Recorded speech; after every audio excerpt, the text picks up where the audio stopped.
Gemeente, goeiemôre.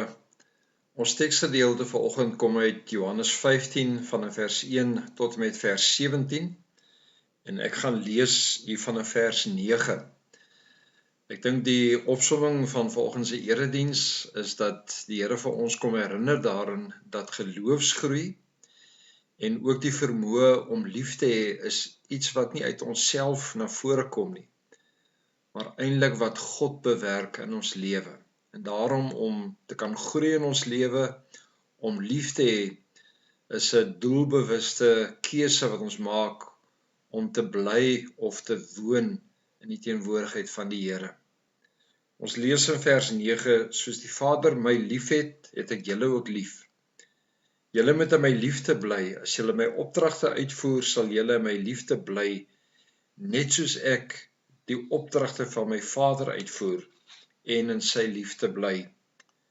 Dit sê ek vir julle sodat my blydskap in julle kan wees en julle blydskap volkome kan wees. Dit is my opdrag, julle moet mekaar lief hê soos ek julle liefhet. In vers 17 sê hy, dit beveel ek julle, julle moet mekaar lief hê.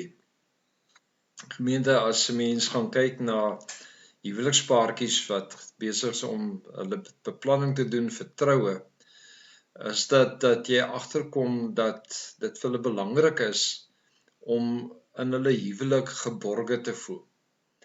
Mense sal dikwels by hulle die woorde hoor om te sê, ons voel veilig in hierdie verhouding, ons verhouding is 'n ruimte waar ons groei, waar ek kan ontwikkel in my menswees, maar waar ek die veiligheid van hierdie verhouding beleef en dat dit vir my vrede en kalmte bring.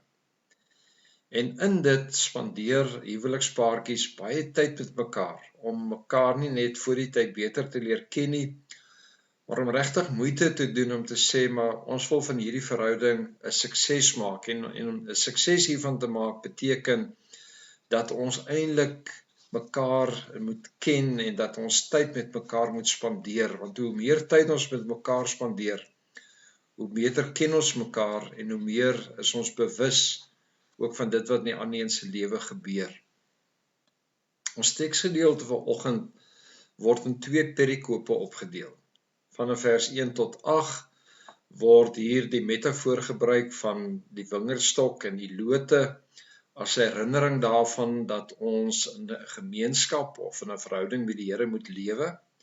En van vers 9 tot en met vers 17 word ons herinner aan die liefdesaspek van ons lewe deur te sê dat liefde word eintlik die kenmerk van iemand wat juis in geborgenheid of in gemeenskap met die Here leef. Daarom lees ons hier van vers 4 dat die woorde hier gebruik word, bly in my. Ons lees die woorde, net soos die loot nie uit sy eie vrug kan dra, as dit nie in die druiwestok bly nie, so sal julle ook as julle nie in my bly nie. Vers 5 bevestig dit deur te sê, wie in my bly en ek in hom, hy dra baie vrug.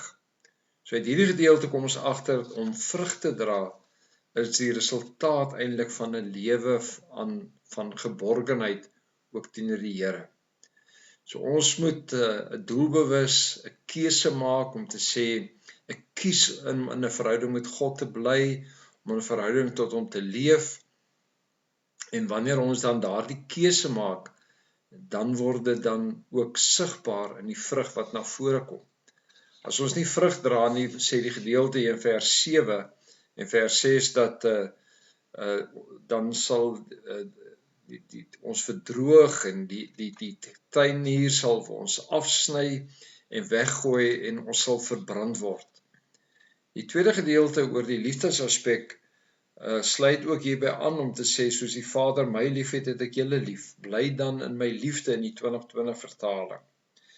Dan oproep om te sê, julle moet mekaar lief hê. En hierdie liefde is 'n vergelyking wat die Here ook doen om deur te sê, julle moet lief hê ook soos ek in julle is.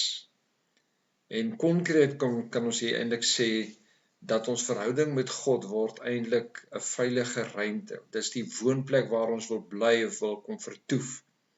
Ek sê altyd dat wanneer 'n mens gaan kyk na jou eie huis, dan is jou huis vir jou baie keer soos 'n hawe. Buitekant kan die storms woed, maar die oomblik wanneer jy by jou hek inry en jy in jou huis kom tussen jou geliefdes, en dan haal jy asem en dan is dit die ruimte waar jy veilig voel.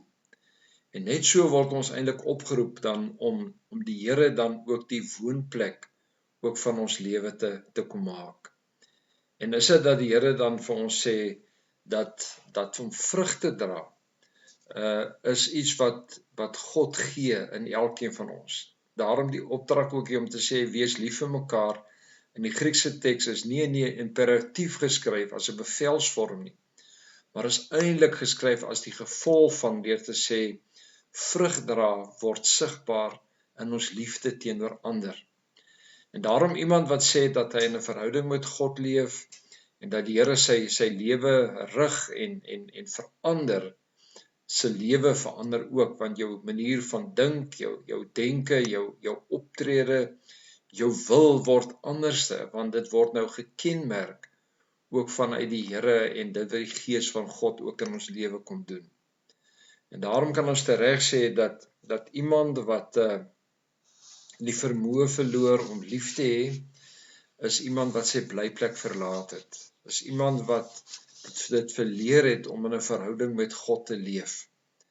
Daarom om regtig toe te neem in jou liefde vir ander mense, om te sê God verander my en rig my lewe, is iets wat nie uit my en jou kom nie, maar dis iets wat die Here in my en jou lewe kom bewerk. En vra dit dan nou dat ons ook terug sal keer na die Here toe, dat ons in verbondenheid met hom sal leef en dat hy sal toelaat om ons lewens te rig en te verander. Kom ons bid saam. Here, as ons wil groei, hoor ons vanoggend dat dit nie passief is nie, maar dat ons kies om in 'n verhouding met U te leef, om in geborgenheid, om te bly in U en in U woorde. Maar dan besef ons, Here, dit wat dan gebeur is U werk. U verander ons harte, U verander ons denke, ons wil, en dit word ook sigbaar in die manier hoe ons mekaar liefhet en hoe ons mekaar leef en optree. Daarom bid ons nou, Here, kom en neem U beheer oor ons lewe en verander ons. Ons bid dit in U naam se wil. Amen.